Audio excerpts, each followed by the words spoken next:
Hey parents, do you have a child who is constantly telling you or others what to do, or just a little too insistent on having their own way? Is this bossiness impacting their relationship with you or others in the family? And are you concerned that this behavior is affecting their ability to have friends? If any of this is true, you're not alone.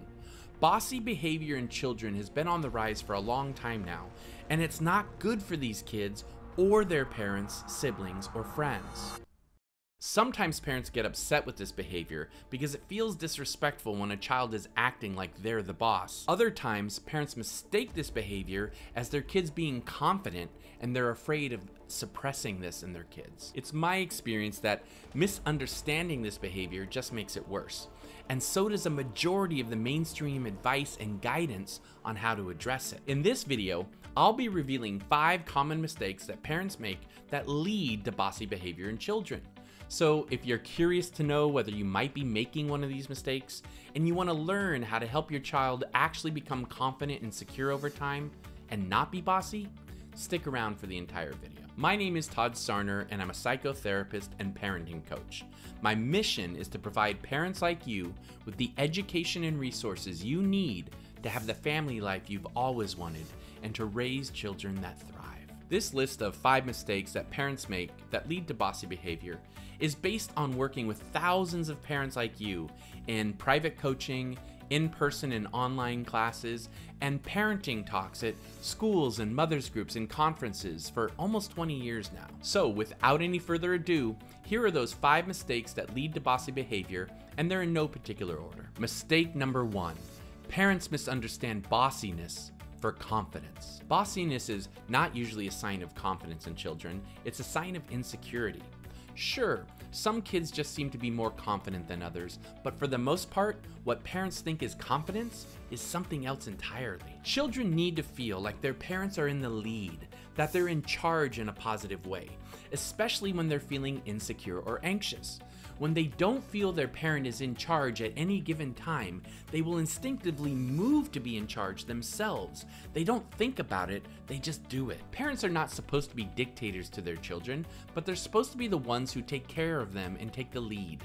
Kids are not meant to be in charge, they're meant to be able to rest and play and grow. They will have plenty of time in their lives to be in charge of things. When children are moving to instinctively be in charge, they're not resting. And if parents are afraid to take the reins and be that natural authority because they're afraid they're squashing their children's confidence, it doesn't allow their children to rest. Mistake number 2, parents take bossiness personally. Another big mistake that parents make when their children are being bossy is they take this bossiness personally.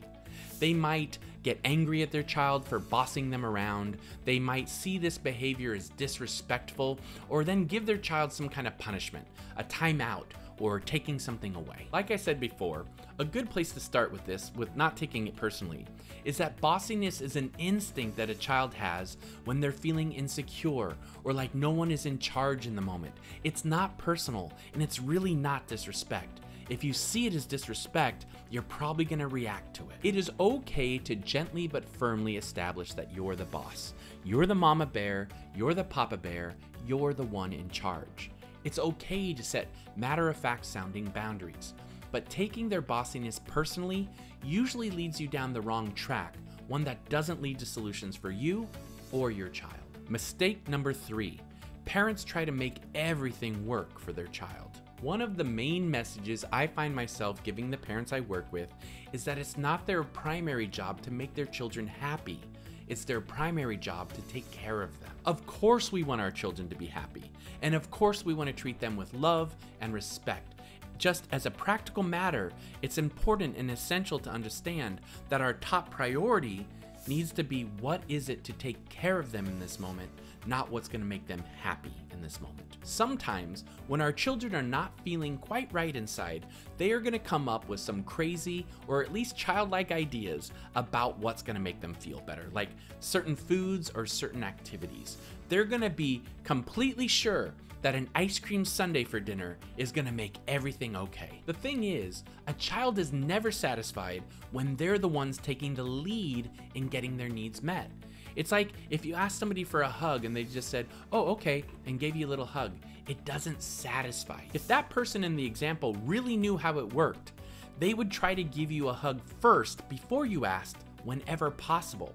And if you did ask for a hug, they would give you a bigger hug than you expected. That's how we stay in the lead with our children. We need to figure out what is it they really need and then deliver it and really make sure they feel it. We don't leave it in their hands. Mistake number 4. Parents go out of their way to avoid conflict and upset with their kids. It is normal and natural and part of life for kids to build up frustration over time. Even if you're doing a great job as a parent, things will frustrate your child and they will get to the point where you can just feel like they might erupt into some kind of aggression, like hitting, biting, yelling, tantrums, or a meltdown. And it is also normal and natural for parents to want to avoid this. The thing is, if your child is really full of frustration, you probably can't avoid it.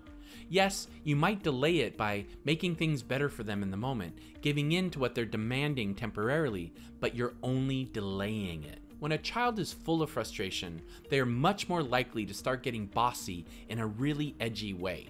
It's almost like they're threatening us with a meltdown if we don't give in to their demands. One of the main ways a parent needs to stay in the lead with their kids is by setting firm but compassionate limits with them when they're full of frustration. A child who is frustrated needs to fully feel what's frustrating them and accept it and metabolize it so they can have a good cry and get it out. How does it feel to you when you've had a good cry? It feels good, right? And how does your child look after they've had a good cry? They feel much better. It is a huge mistake to try to avoid your children feeling their frustration because you're just trying to make them happy in the moment or because you're trying to avoid a meltdown. It's not what they need. You can find full videos on this topic on setting limits in the right way here on our YouTube channel. Mistake number 5, parents taking a back seat in their child's life. This mistake can be a little harder to explain because it doesn't usually happen in big obvious ways. It can be pretty subtle. What I mean by taking a back seat in your child's life is how sometimes parents, I think unconsciously, let other people or things become what their child is most attached to or oriented to.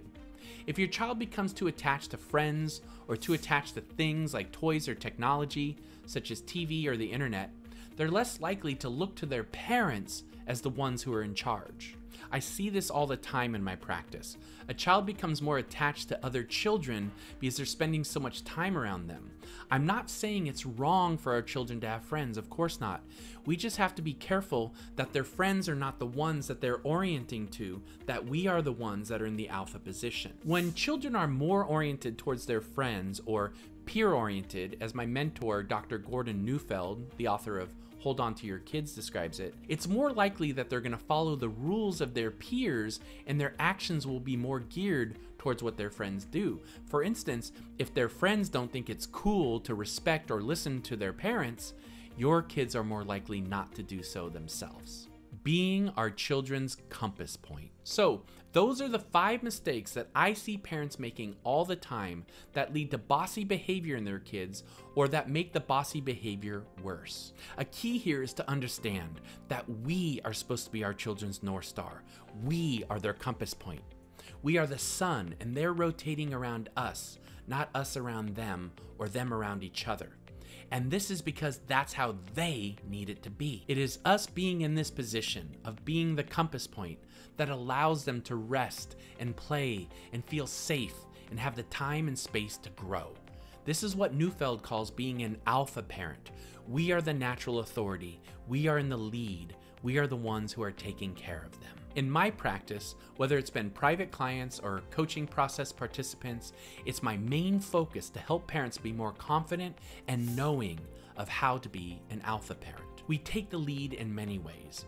We must take the lead in creating security in our children. We must take the lead in creating a suitable environment for them. We must take the lead in regulating ourselves and our children, staying calm and grounded.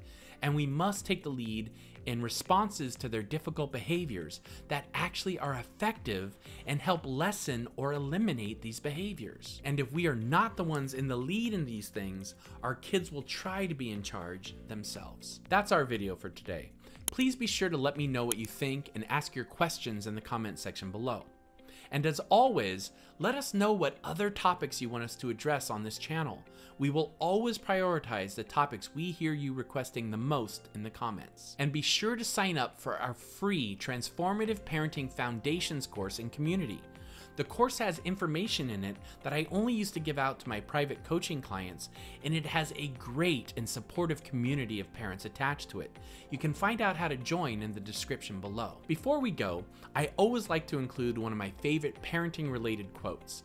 This is a simple one by my good friend and colleague, Kim John Payne. Kim wrote the best-selling books Simplicity Parenting and The Soul of Discipline, among others. This is one of my very favorites, and I think it applies well to today's topic. Kim said, "I have never met a disobedient child. I have only met a disoriented one." This quote is profound in its simplicity. When we see a child as disobedient, we may react to them in a non-helpful way. If we see them as disoriented, in this case as feeling insecure and needing our guidance, we'll act in a totally different way, and in a way that can truly make a difference. I'll see you in our next video, and in the meantime, check out some of the other videos on our channel. They are all designed to help you be the parent you've always wanted to be.